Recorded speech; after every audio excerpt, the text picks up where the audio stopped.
Hi there. Well, it's now exactly 7 weeks since my gender confirmation surgery. And I did a series of videos during the week of my surgery. And since then, I've been a bit quiet. There's a reason for that because I've been very, very busy. But I'll tell you all about that. So, just to give you a bit of an update.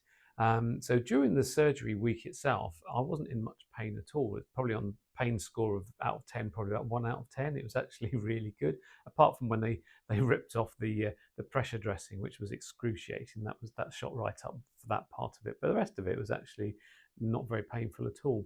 However, that all changed when I got home because I popped some stitches and I got some wound dehiscence. And what that means is that the wound opens up and it's really raw and it's all open and then it has to re-heal and it is excruciating. It's really, really painful.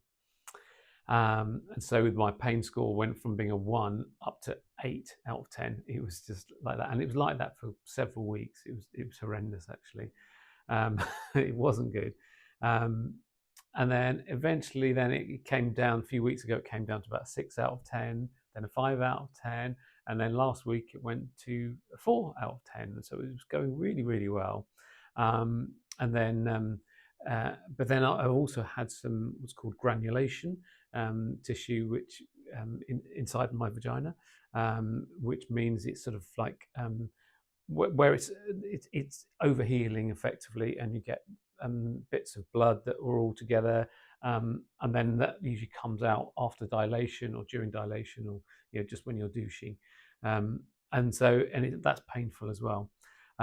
So it's all very common, very very common side effects of it. So I'm sort of working my way through all of this.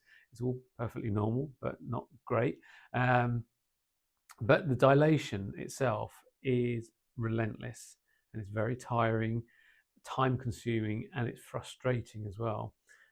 Because of what I've been told beforehand, you just put the small dilator in for 5 minutes and then the larger one in for 15 minutes. You think, that's 20 minutes in total. It's not. It can take 45 minutes to an hour just to get the small dilator in. And I'm finding at the moment, I still can't even get the large dilator in all the way. So I'm still just using the smaller dilator. And we got to a day when I had a really good day where it only took 8 minutes to get the small dilator. And I thought, this is brilliant. This is really good. And it led to a full sense of security. And I thought, right, okay, it's going well. I'm going to try the larger dilator again. I tried it. Oh my God. I was sitting there for 2 hours trying to get the blooming thing in. It's a nightmare. It was also, and I was crying. I was so frustrated with it. It was painful. It was so painful. It was awful. So So in the end, I gave up, and the whole dilation session took 3 hours that day, and there was a lot of blood afterwards, and it wasn't good. It wasn't good at all, and that set me back. And then the pain score went right up again. So from where it was down to a 4, it went back to about an 8. Since come down to about a 6, and now after a couple of days on from that, it's much better. I'm back down to a 4 again now, so I'm sort of back on track again now. So note to self, don't try to run before I can walk. Dilation is as dilation does. You have to sort of go with it, really, and it's going to go at its own pace. But it's funny. I had before my operation, I had great plans of things that I was going to do during my recovery time. I thought I could do lots of creative things, and and I could watch videos and read books and all sorts of stuff.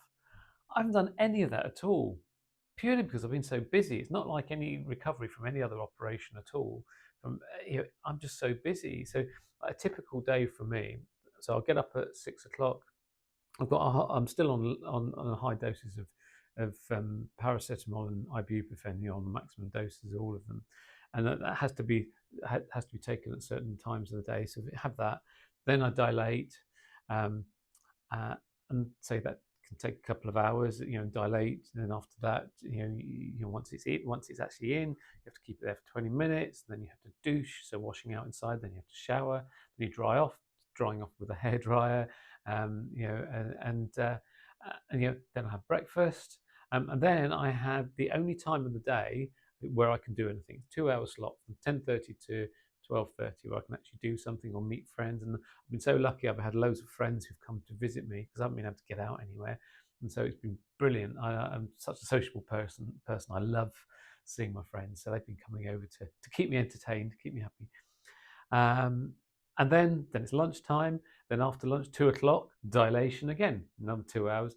And because I'm having such a short amount of time to sleep at night, I then after dilation, then I have a sleep after that, and then I go out for a walk. I've been building up my walking now, because that's the only exercise I'm allowed to do. So I've just been trying to walk a bit further each day, and I can walk for just over 3 miles now, which I'm really chuffed about. So I'm very happy with that.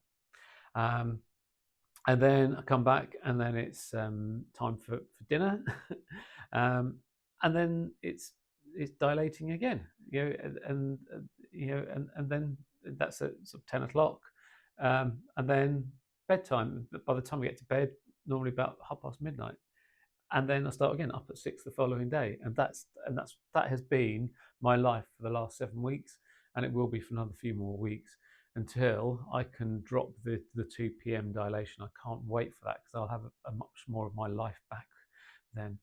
And then at least I'll be able to go places.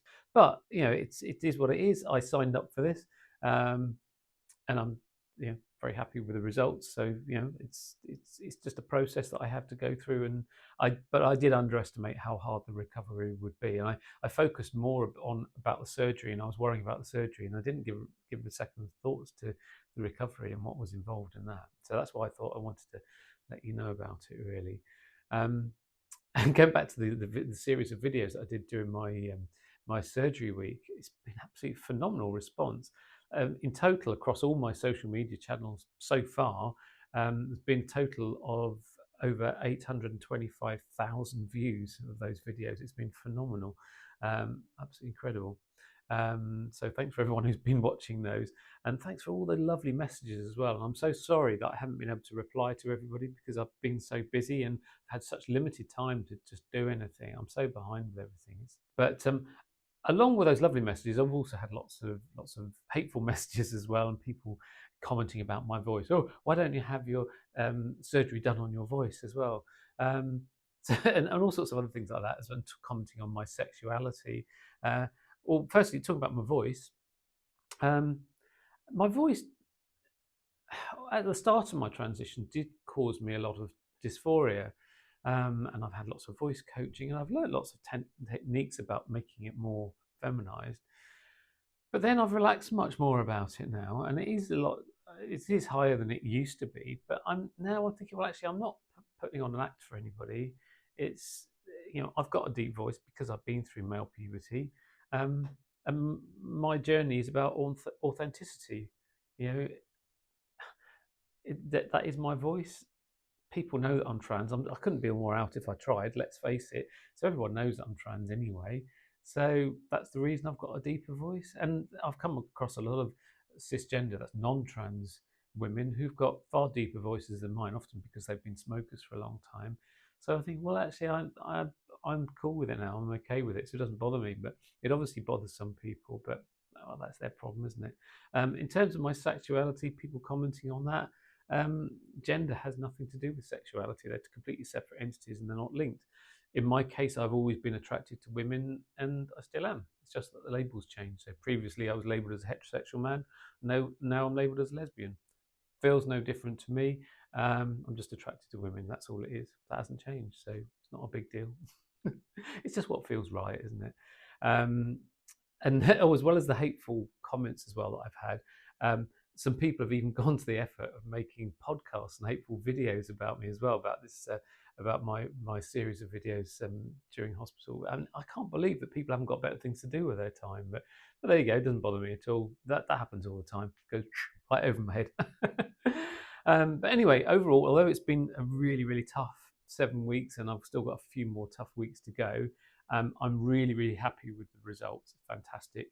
I'll be really happy when the soreness and the pain has gone, and then I can just enjoy my upgraded equipment. So thanks ever so much. Bye for now.